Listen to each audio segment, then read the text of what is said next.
everyone, and welcome to the last session of the first day of the Rosalind Franklin Society year-end event. I'm Juliana Lemure, science writer at Gen, and I'll be your host. It's been a terrific day, and we're absolutely thrilled to close it out by talking with Kate Zerniike about her new book that tells the story of how a group of courageous women scientists at MIT changed the playing field for women in science everywhere. The book, which is entitled The Exceptions, Nancy Hopkins, MIT, and the Fight for Women in Science, will be published in February. Kate, thank you so much for joining me today. Thank you so much for having me. I'm happy to be here. So Kate has been a national correspondent for the New York Times since 2000. There, she covers a wide array of topics, including education, criminal justice, national elections, and much more. She's also the author of the book Boiling Mad, Inside Tea Party America. Previously, from the New York Times, she was a reporter at the Boston Globe, which is where she broke the story of MIT's admission that it had discriminated against the women on its science faculty. Today, she joins us to talk about that story, which was written in 1999, and the book that it has become today. So, Kate, for those in our audience who are not familiar with the story of Nancy Hopkins and her fight for equality at MIT, can you start with a very brief overview? Yeah, so this was a group of 16 women who in 1999 got MIT to admit that it had discriminated against women on its faculty for a long time. And as I like to remind people, this was not 1959, this was 1999. So I was, as you said, a reporter at the Boston Globe at the time. And it just struck me as one of those, man bites dog stories or woman bites dog stories, because traditionally what happened was, women would say, well, I'm being discriminated against, and maybe it would end up in a he said, she said situation, or there would be a lawsuit and it would not really come to any satisfying resolution. What was so striking was that MIT came out and acknowledged this and really tried to change the problem. And the reason they did that was that these women had been so ingenious about how they made their case. And they really went about it like scientists. And they had gathered the data. Nancy Hopkins had taken her now infamous tape measure and gone around the building, measuring lab space to show that she had less lab space than the men of similar and even of lesser stature. She was a tenured professor. There were untenured professors who had more space. And then she joined together with other women to establish a committee at MIT that would look into the situation for female scientists. And they ended up making some recommendations that the university adopted. And what was so incredible was, I think, when the women first started, when Nancy first started, she thought, well, maybe it's just a problem for me. And then she thought, as she talked to other women in her department, maybe it's just a problem for biology. And then it was, well, maybe it's just a problem at MIT, and MIT is going to do this remarkable thing. But once the admission was made in 1999, what happened was that women at universities across the country and eventually across the world really recognized this as their problem too. And MIT became a model for how to handle this issue. Kate, as a journalist, you have covered so many different topics. Why did you choose to write about this story when it first came across your desk in 1999? And also, as a follow-up, why did you turn it into a book now 23 years later? So in 1999, I was covering higher education for the Boston Globe, which, as you can imagine, Boston, it's a university town. It's a very important beat. And when I took over the beat about 4 months earlier, my father had said to me, my father was a physicist, and he had said to me, you should look into the work that this woman, Millie Dresselhaus at MIT, is doing to get more women into physics. And I think, I ignored him, which is on me, bad. But I think I did because I thought the problem had probably been taken care of. This is now 40 years after the, women's movement, 30 years. So what made me cover the story then was the fact that MIT was actually going to admit discrimination. That's what struck me as really unusual about this. And it was also the way, as I said earlier, the way the women had gone about proving discrimination was really struck me as incredibly ingenious. So that's why I did the story at the time. I know I didn't expect for it to have the resonance that it did. But for me, I just turned 30 when I wrote the story. And so it kind of, the way the women talked to me about the story and what they told me really stuck with me as I proceeded on my own career. And so in 2018, Nancy had retired from MIT, and she was trying to decide what to do with the papers she had accumulated from over the years, from working on this problem. And it was, this huge set of notebooks. And so she was talking to the archives at MIT, and then the idea came up to do a book about it. So this was early 2018, and the Me Too movement was surging. And as I watched the Me Too movement, I kept thinking about the kind of discrimination that the women at MIT had pointed out, which was the less obvious discrimination, maybe discrimination that didn't have anything to do with sexual assault, but was certainly gender discrimination, sex discrimination.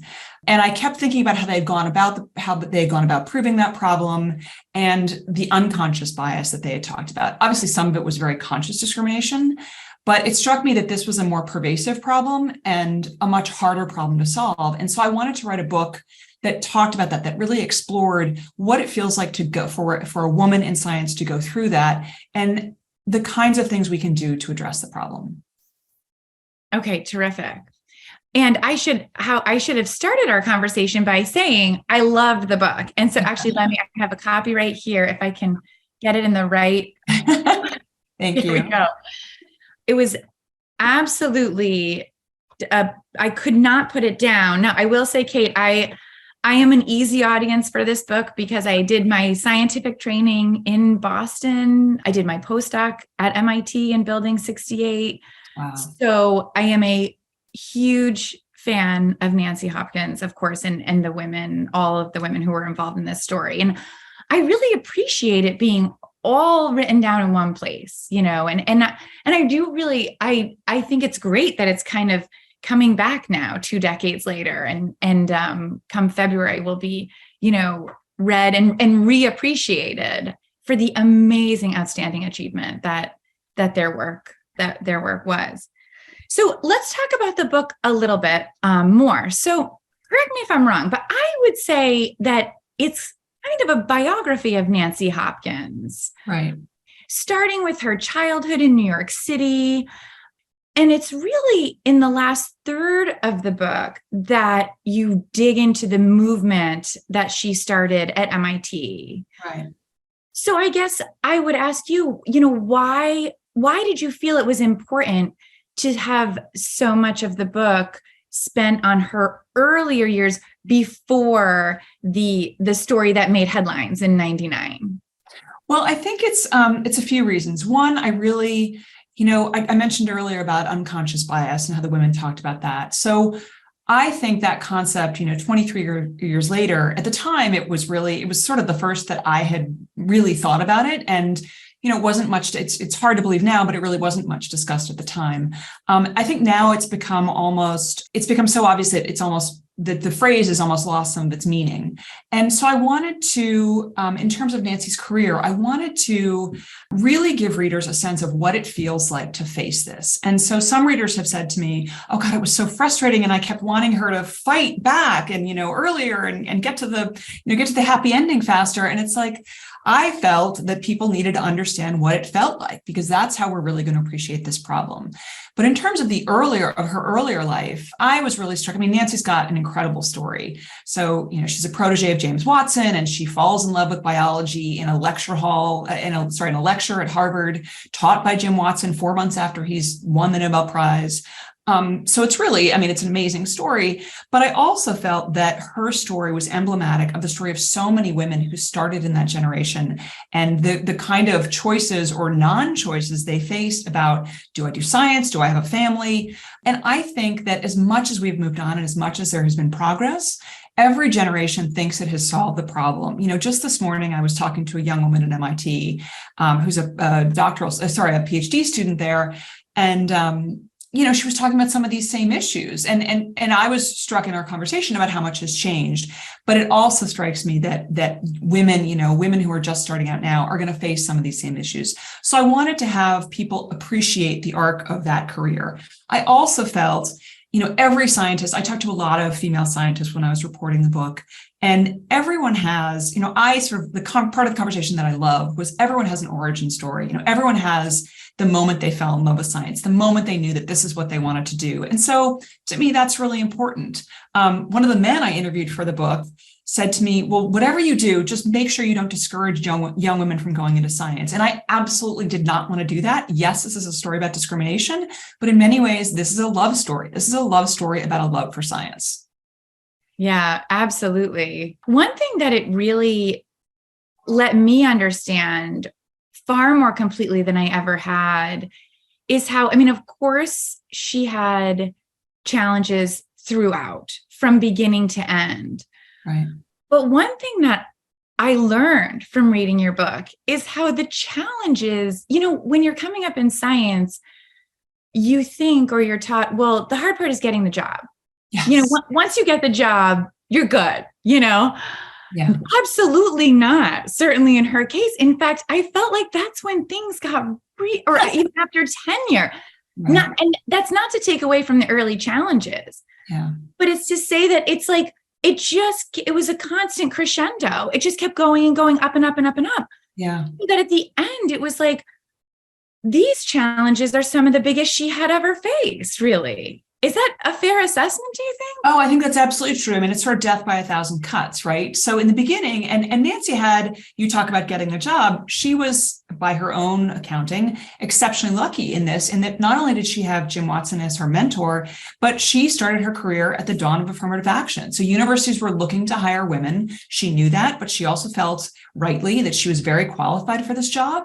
But I think a couple of things happened once she left the orbit of her mentor, or the direct orbit of her mentor, and was at a university on her own. That was harder. And also, what's so striking 30 years later, or, 25 years later into her career, was how so many other, what she finds with the other women is that the same thing has happened to them, that as young women, they're really given a lot of resources. There's a lot of energy around them. I talk about it's the girl dad thing. So like all these men really want to help young women because they remind them of their daughters, right? But then as you progress on your career, you become more a competitor or a peer. And maybe that's threatening, or maybe there's just less interest in sort of making sure that you have all the resources you need, whether it's conscious or not. But I think women are disadvantaged as their careers move on. And that's where the marginalization happened. And that word, the marginalization, was what was so critical for these women. They just felt pushed aside, and they had been pushed aside. Right. Absolutely. Yeah. And before we get into the importance of kind of women supporting each other, I want to mention one other point to our audience, which is that the other thing I really enjoyed about the book and these early, well, actually throughout, but specifically for me, more in the earlier part of it, is that it's not just a book about a story, it's a book about science too. And so there is a lot of descriptions of discoveries. And I learned a lot. I mean, Kate, I taught genetics for several years, and you don't teach genetics without saying Mark Potashny's name a couple of times. Right. And I did not know that she was his tech who did a lot of those early discoveries, a lot of that work. So, again, I really appreciated the descriptions of her early contributions to the scientific enterprise, because the earlier ones I did not know. The later ones I know about. The earlier ones I didn't. So I want to thank you. And I also want to tell our audience that there is a lot of science to be learned in this book as well. Well, I'm glad to hear you say that, because I'm not a scientist. So it was definitely, I wanted to convey the excitement of that, but I wasn't sure that I had the, qualifications to do so. So I worked really hard on that. No, I really enjoyed that part. So, and then talking about her trajectory through her career, it seemed as a reader that she was so alone a lot of the time. Yes. Even when it's like she had male friends and supporters kind of until they left her. They didn't support her anymore. It was like a switch kept being flipped on her. That's how it read to me anyway. But then when you write about how she found these women who were on the same campus, who were going through the same things and who were willing to do something about it, when reporting through all of that, you captured that moment, I thought, so beautifully, but like, What is the significance of that for you in writing this story? Yeah, I mean, it was huge. And so at the beginning, you talked about how this is a biography of Nancy and it's only the last third. But really what I always say about the story, and I think Nancy would say, is Nancy would not have done this without the other women, and the other women wouldn't have done it without Nancy. And the story wouldn't have been what it was without all of them. I mean, it was the power of that group. But yes, I mean, when you talk about the isolation, and I think this is something that other professional women can probably appreciate as well, but it's particular in science because of the numbers, is that all these women, with the exception of one department in the School of Science, these women were really siloed off. They didn't have other women in their departments, or if they did, they were doing different work. And so they really had no one to compare their experience to, or certainly to bounce their experience off of. So there's this very, very critical moment when Nancy, after 20 years of frustration, finally writes a letter to the president of MIT. And she shows it to a friend, to a male friend. And he's like, well, the president doesn't know you. And he might think that, your science isn't very good, or, he might sort of explain the problems in some other way and just dismiss you. So she decides to show it to Mary Lou Pardue, who was the first woman at MIT in the School of Science to be elected to the National Academy of Sciences. And Nancy has huge regard for Mary Lou, but she doesn't really know her very well. And they go to lunch, and Nancy is incredibly afraid as she watches Mary Lou read this letter. And finally, Mary Lou looks up and says, I want to sign this letter, and I think we should go see the president. And Nancy just said, Nancy's whole world changed in that one moment. And then they decided to ask if maybe other women want to join in. And what they discover, that's the moment when they discover that there are 15 women teaching, 15 tenured women in the School of Science at MIT, and 197 men. This is 1999. It's really striking numbers. And then they go around, they survey these women, and all of them do have the same experience, which is, one, they're siloed, but also none of them want to be the complainer. None of them, they feel incredibly lucky to be at MIT. And for the most part, they're so grateful to be there and for the resources, especially the students, but they do feel marginalized. And I don't think any one of them on their own would have spoken out. So there is this moment again in the book, and I love picturing this, of these women walking across, 6 of them go to see the dean, and they're walking across, and, one of them who is now, Penny Chisholm, who's now an institute professor at MIT, the highest rank. And she said she felt like, a freshman at some sort of orientation session, walking to see the dean and ask permission. So I really think the coming together of that group was so important. And I think that's still important for women today. Absolutely. I want to talk about something that you mentioned earlier, which was the importance of data in this story. And I mean, the data, not just that everybody was getting at their own benches in their research, which is obviously all of them were incredibly successful at, because they wouldn't have been tenured faculty at MIT without that. But the importance of data to their mission, really. I mean, and Nancy, and how you wrote it too, so beautifully, like just imagining her on her hands and knees with, as you said, her famous tape measure.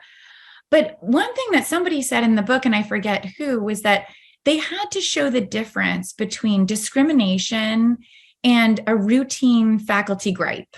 And because there's not a single hallway in a single academic scientific department where arguments about space are not happening. Right, exactly. I mean, it's so universal, Yeah. So speak a little bit to what is referred to, I think, as the space wars, and how they had to harness data collection to really, again, show that this was not just, that bench is mine.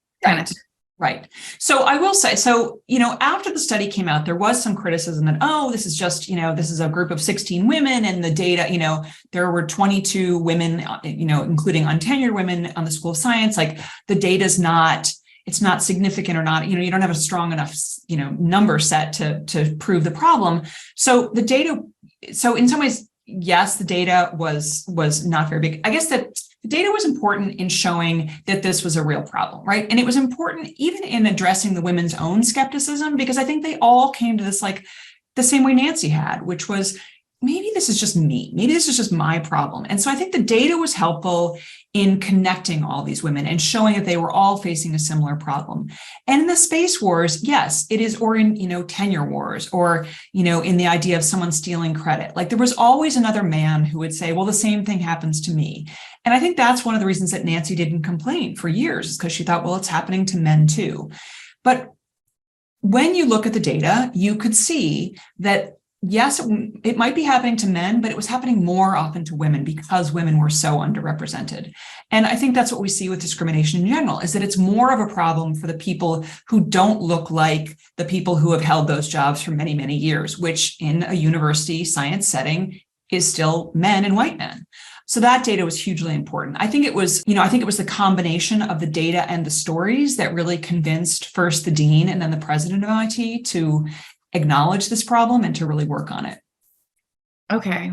And sticking with the space wars for a second, it seems like, and again, throughout the book, there's kind of, Nancy is kind of, where she is located in the building is kind of a challenge for her, because there's all this competition on the 5th floor and things like that. And then she gets moved, and then there's these rooms that open up. And so there's this agreement, right, that someone's going to get this room and someone's going to get this room, and then we're going to split this room. And then this is kind of where my understanding is that, it seemed to me a little bit like the straw that broke her back when the space that she had been granted or promised was now taken away. Yeah. Is that, why do you think that was it that started kind of the whole movement to really do something about it? Yeah, a couple of reasons. So one, I think from Nancy's perspective, Nancy had started out in cancer virology. And so initially she thought, well, maybe my problems are just on the 5th floor, where it was very competitive. That was where the initial MIT Center for Cancer Research was located. Then she changes floors. Then she thinks, when the problems continue, well, maybe it's just cancer research. Maybe this is just a really competitive field. So she looks for a different field, and she changes fields at age, I think it's 45. So, which is a pretty big deal, right? To suddenly say, like, I'm not going to be in virology, I'm going to go to developmental biology. So she changes fields, and she goes into zebrafish, which at the time was a new field, and she chooses a field that's led largely by women. And the person who was really the pioneer in zebrafish was a woman. So she thinks, okay, maybe women will have a better chance in this. So she's already, I think one of the reasons the space problem broke the camel's back was that she'd made this huge change and this huge sacrifice of changing fields. And then to have problems again, it was, you can imagine like the incredible frustration. You've made this enormous change, you've gotten the money, you've gotten over all these hurdles, and then you can't get space for your fish tanks, and you have this sense your experiment's going to work. What's interesting to me about the space wars is that even though, yes, there were all these rooms that were going to be divided, one of the early assumptions is that one of the men, there are 2 men and Nancy who are going to divide the 3rd floor space, and one of them is a Nobel Prize winner. And so it's just sort of assumed that because of that, he's going to get more space to begin with. But all she really wants is, about 200 square feet. It's not a lot, and she couldn't get that. So I think it was, the fact that she'd come so far and still couldn't get what she wanted. She'd made so many adjustments and still couldn't get what she wanted. That was part of it. And also that she was asking for so little. But the main thing, and this goes back to data, is that it was something you could measure, right? So women in science had this sense that something was wrong, that this sense that they weren't being treated fairly. But once you take a tape measure to it and you can show the numbers, that sort of, you feel like, oh, I've proved it. So I think that was what was so important about the space wars. I think that was what made Nancy see, oh, this really is a problem, because she was in many ways her own biggest skeptic early on. So, Kate, there's so many men in this book, and there's a lot of men that are still running labs at MIT today and have, very big reputations, have been around for a long time, and have trained a lot of people working in science. What do you think the role of a lot of the men that are characters in the cast of characters in your book, what do you think their role was in this story now, looking back on it today? Yeah, it's a great question. So one of the things that Nancy really felt strongly about with this book, this was not, I think Nancy, as I say in the acknowledgments of the book, everyone kept describing Nancy to me as a hero. And she would say, like, I don't expect to come out of this a hero. But she also felt that she didn't want to make the men look bad. And, we didn't want this to be a story about, these dastardly men. And one of the things I would say is that, MIT was a really interesting place to do to this story and this book, in part because a lot of these men, if not all of them, really considered themselves pretty liberal. They thought they were trying to support women. They wanted to do the right thing. I mean, if you look at, for instance, Salvador Luria, who was leading the cancer center when Nancy started there, he was an incredible help to her. He really looked out for her. And even later on, I think the men would have just said that they were just kind of competing in the way that they thought they had to compete to be successful in science. I don't think it occurred to them. I don't think they set out to discriminate against women. So one thing that's interesting is after the women do come together, and there's going to be this study at MIT or in the School of Science, the men got really nervous about it. They were worried that they were going to, that this was some sort of man-hating expedition. And so the women had to do a lot of work to bring them along. And that to me is some of the most interesting material in the book, just because, again, these men were they didn't like this idea that they were discriminating. Nobody likes to think of themselves as discriminatory. And that was definitely true for them. So I think it was eye-opening, and I think the women did a good job at educating the men. Not all of the men, but I think a lot of them. Mm-hmm. Well, that also brings up another point that I really was appreciating as I read the book, which is how much, one thing that the men didn't have to do was all this work that the women were doing on the side. Yes. All this fighting for space, to be included in meetings, to be included in tenure committee meetings, to fight it's because somebody took credit for a discovery, to try to get your tenure package together. They're getting tenure packages together, but it's a different story. Like, they just had to do everything, and then all of this other stuff on the side. And we know that just running a lab, at a place like MIT takes 110% of energy anyway, right? Right. That's absolutely true.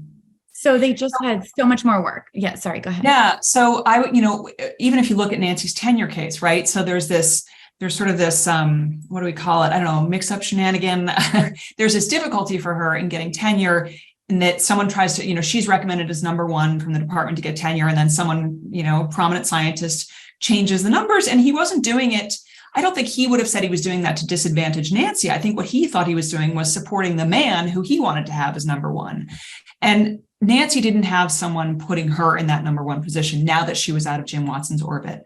So I think that was part of it. But yes, so the women had to do, but then the women are tasked with solving their own problem, right? So they're tasked with identifying the problem, with gathering all this data, with showing the men that there is a problem with discrimination. That's all on top of their work. In addition, one of the data points, and to me, the most fascinating data point in some ways, was that the women looked at the work that the work that professors were doing outside of MIT, and what they, giving lectures or serving on committees and, serving in professional societies. And what they found was that men and women might be doing equal work, but the women were doing it uncompensated, right? The men were earning money for the work they did outside of MIT. The women were not. They were just earning, hopefully everyone thinks she's a really, good person for doing this, but they're not earning the same money.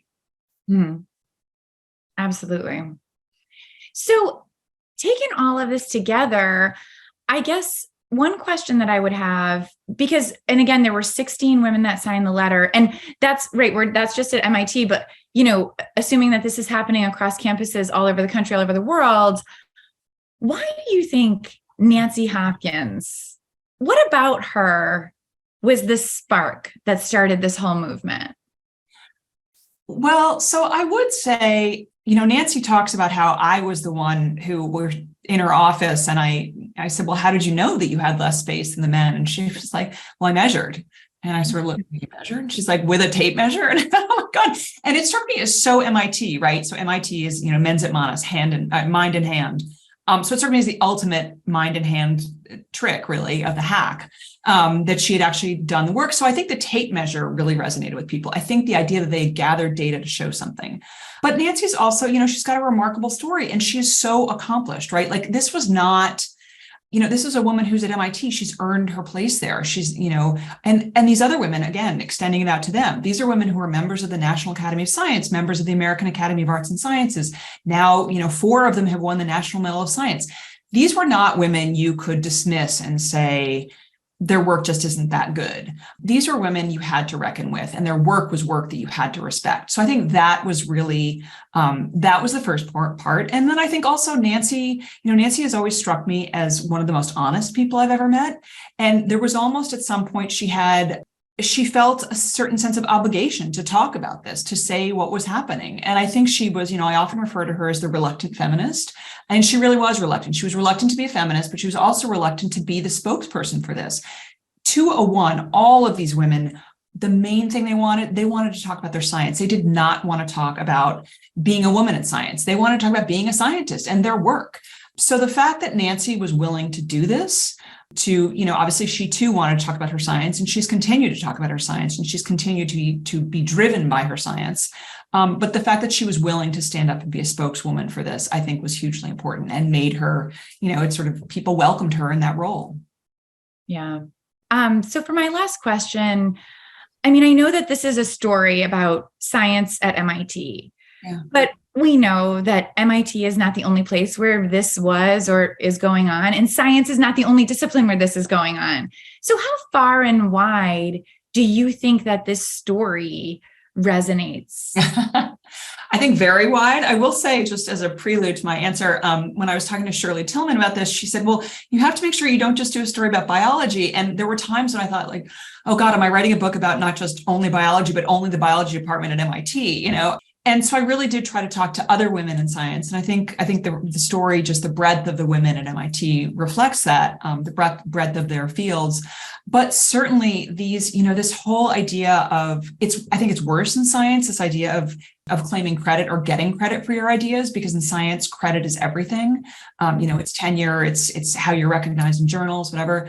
But if you think about it on a very small level, this is what happens when women are in a meeting and a woman raises a point and she's ignored. And then 5 minutes later, a man in the meeting raises the same point. And I was like, oh, what a great idea. Why didn't we think of that? And this poor woman is thinking, wait a minute, didn't I just say that 5 minutes ago? And you wonder, did I say it? Am I not being heard? Is my voice not working? So I think for professional women, this is really, this resonates very far and wide. But I also think the early part of the book and the choices that Nancy and women in her graduating class at Radcliffe face, I think that will resonate even with young women coming out of college now, and sort of the choices they make, because I think that's really where every generation thinks that it's solved the problem, is in this, how are we going to balance family and career if we indeed want to have a family.